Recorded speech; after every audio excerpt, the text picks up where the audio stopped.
नमस्कार। सांकेतिक भाषा के इस विशेष बुलेटिन में आप सभी का बहुत बहुत स्वागत। आपके साथ मैं हूं शहला निगार और मेरे साथ है मेरी सहयोगी मनीषा, जो साइन लैंग्वेज में आप तक खबरों को पहुंचा रही हैं। शुरुआत करेंगे हेडलाइंस के साथ। फ्रांस और लग्जमबर्ग की यात्रा पर विदेश मंत्री एस जयशंकर, लग्जमबर्ग के उप प्रधानमंत्री और वहां रह रहे भारतीय समुदाय से की मुलाकात। दोनों देशों के बीच विभिन्न क्षेत्रों में साझेदारी मजबूत करने पर हुई चर्चा। सेना प्रमुख उपेंद्र द्विवेदी आज से 2 दिवसीय श्रीलंका के दौरे पर। सेना प्रमुख वरिष्ठ अधिकारियों और नेताओं के साथ करेंगे बातचीत।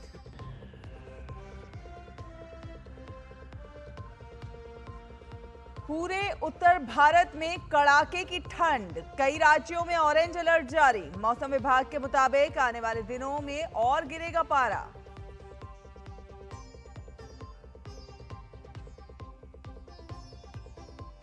रूस यूक्रेन संघर्ष को रोकने के लिए पेरिस में हुई बैठक। पहली बार 35 देशों ने यूक्रेन और अमेरिका के बीच ऑपरेशनल तालमेल को दी मान्यता। और मलेशिया ओपन में भारत के आयुष शेट्टी ने किया उलटफेर। पहले दौर में ओलंपिक कांस्य पदक विजेता मलेशिया के ली जी जिया को हराया। लक्ष्य सेन भी पहुंचे दूसरे दौर में।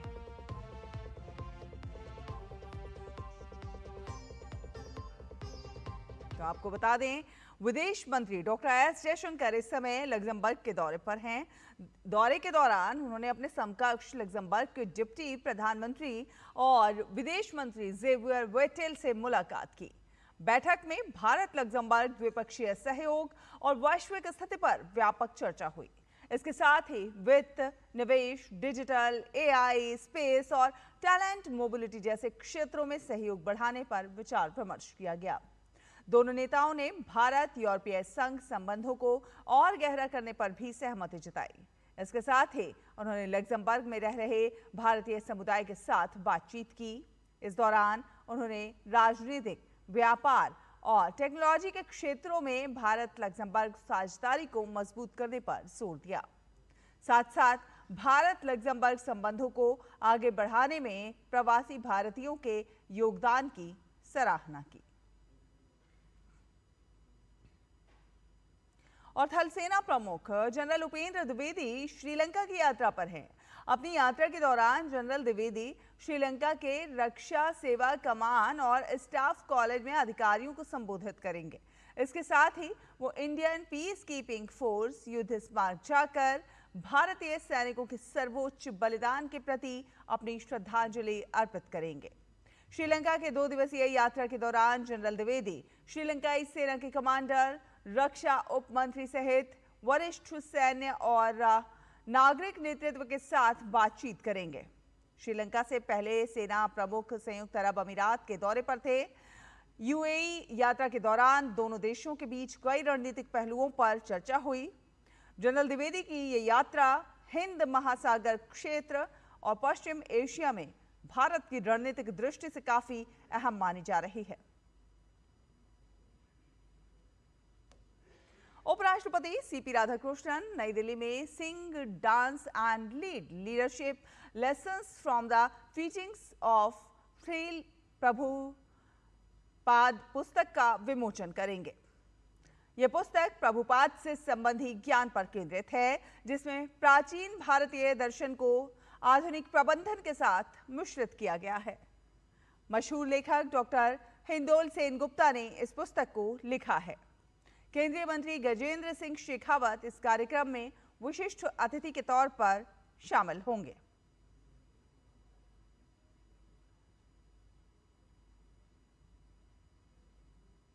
और विकसित भारत जी राम जी कानून को लेकर बीजेपी देश भर में जागरूकता अभियान चला रही है और इसी कड़ी में यह अभियान पंजाब में भी शुरू होने जा रहा है।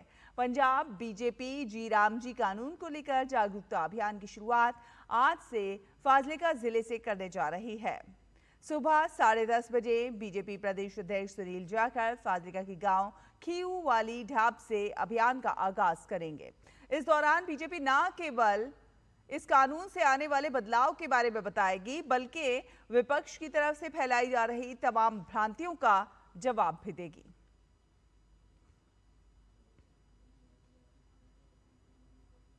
और दिल्ली विधानसभा के शीतकालीन सत्र में तीसरे दिन भी हंगामे के आसार हैं। विधानसभा में आज कैग रिपोर्ट पर चर्चा होनी है। इसके साथ ही विधायक अनिल कुमार शर्मा अटल कैंटीन पर धन्यवाद देंगे। मंत्री मनजिंदर सिंह सिरसा प्रदूषण की रोकथाम को लेकर उठाए गए कदमों के बारे में सदन को विस्तार से बताएंगे। मंत्री आशीष सूद वंदे मातरम के 150 साल पूरे होने पर अपना वक्तव्य देंगे। इसके साथ ही मंत्री उपराज्यपाल के अभिभाषण पर भी धन्यवाद देंगे। इसके साथ ही कल सीएम रेखा गुप्ता दिल्ली जल बोर्ड के कार्यों पर साल 2021-22 के लिए कैग रिपोर्ट प्रस्तुत करेंगी। बात करें मौसम की तो कड़ाके की ठंड पूरे उत्तर भारत में जारी है। मौसम विभाग ने आज दिल्ली, उत्तर प्रदेश, हरियाणा, पंजाब, राजस्थान और मध्य प्रदेश को लेकर ऑरेंज अलर्ट जारी किया है। दिल्ली, उत्तर प्रदेश और राजस्थान में घने कोहरे और शीतलहर की चेतावनी दी गई है। लगातार बढ़ती ठंड और घने कोहरे से आम जनजीवन पर खासा असर पड़ रहा है। बढ़ती सर्दी को ध्यान में रखते हुए राजस्थान के सवाई माधोपुर जिले में 8वीं कक्षा तक के बच्चों के लिए 10 जनवरी तक अवकाश घोषित कर दिया गया है। वहीं उत्तर प्रदेश के वाराणसी में भी धुंध के कारण 9 जनवरी तक कक्षा 8 तक के विद्यालय बंद कर दिए गए हैं। मौसम के बिगड़ते मिजाज को देखते हुए जिलाधिकारी के निर्देश पर जनपद के सभी प्री प्राइमरी से कक्षा 8 तक के विद्यालय 9 जनवरी तक के लिए बंद रहेंगे।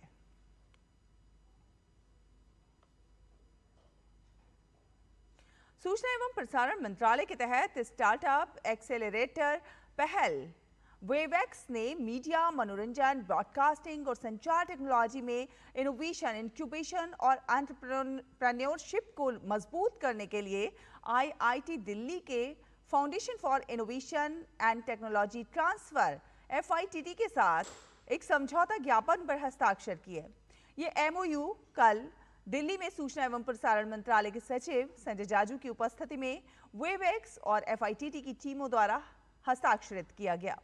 इस सहयोग के तहत FITT IIT दिल्ली के वेवएक्स कार्यक्रम के कार्यान्वयन और विस्तार में सहायता करेंगे, जो देश भर में इंक्यूबेशन केंद्रों की स्थापना और उन्हें मजबूत करके इनोवेशन और एंटरप्रेन्योरशिप को बढ़ावा देने के उद्देश्य से एक राष्ट्रीय पहल है।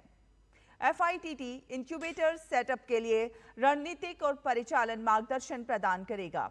अन्य IIT और इनोवेशन हब के साथ जुड़ाव को सुविधाजनक बनाएगा और तकनीकी विशेषज्ञता, अनुसंधान सुविधाओं, मेंटरशिप, IP सहायता तक पहुंच को प्रदान करेगा और स्टार्टअप और इंक्यूबेशन प्रबंधकों के लिए क्षमता निर्माण पहलों को सक्षम बनाएगा।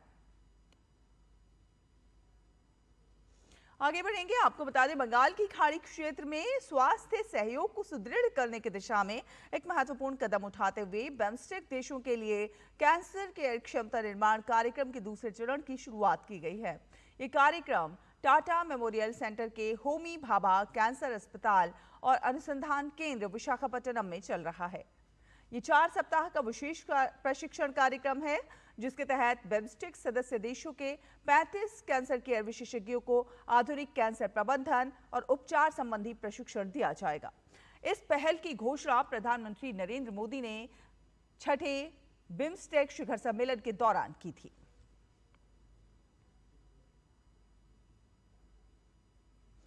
अंतर्राष्ट्रीय खबरों का रुख करते हैं। यूक्रेन और उसके सहयोगी देशों ने पेरिस घोषणा पत्र पर सहमति जताते हुए यूक्रेन के लिए सुरक्षा गारंटी के ढांचे को अंतिम रूप दिया है। कीव और उसके सहयोगी देशों ने पहली बार 35 देशों यूक्रेन और अमेरिका के बीच व्यावहारिक सहयोग को आधिकारिक मान्यता दी है। घोषणा पत्र में यूक्रेन की सुरक्षा सुनिश्चित करने के लिए कई प्रमुख घटक तय किए गए हैं, जिसके तहत अमेरिका की अगुवाई में एक अंतर्राष्ट्रीय युद्ध विराम निगरानी तंत्र बनाया जाएगा। साथ साथ यूक्रेन की 8 लाख सैनिकों वाली सेना को आवश्यक प्रशिक्षण, क्षमताएं और संसाधन उपलब्ध कराए जाएंगे, ताकि वो भविष्य में किसी भी नए आक्रमण को रोका जा सके। इसके अलावा युद्ध विराम के बाद सुरक्षा आश्वासन देने के लिए वायु, समुद्र और भूमि पर एक बहुराष्ट्रीय बल गठित किया जाएगा।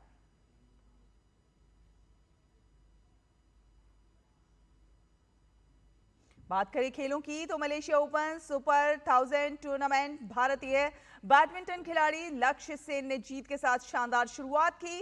लक्ष्य सेन ने टूर्नामेंट के अपने पहले मुकाबले में सिंगापुर के जियाहेंग जेसन ते को हराया। लक्ष्य ने 70 मिनट तक चले इस मुकाबले में दुनिया के 21वें नंबर के खिलाड़ी ते को 21-16, 15-21, 21-14 से मात दी। भारत के आयुष शेट्टी ने मलेशिया ओपन के दूसरे दौर में जगह बना ली है। पहले दौर के मुकाबले में आयुष ने बड़ा उलटफेर करते हुए ओलंपिक कांस्य पदक विजेता मलेशिया के ली जी जिया को हरा दिया। आयुष ने दुनिया के 8वें नंबर के खिलाड़ी जिया को 21-12, 21-17 से मात दी। भारत के अनाहत सिंह को प्रतिष्ठित ब्रिटिश जूनियर ओपन स्क्वैश के महिला एकल के अंडर 19 वर्ग के फाइनल में हार का सामना करना पड़ा। 17 वर्षीय अनाहत को यूरोपियन जूनियर चैंपियन और दूसरी वरीयता प्राप्त फ्रांस की लॉरेन बाल्टायन ने मात दी। इसी के साथ इस विशेष बुलेटिन में फिलहाल इतना ही। मुझे, मनीषा को और हमारी पूरी टीम को दीजिए अनुमति। नमस्कार।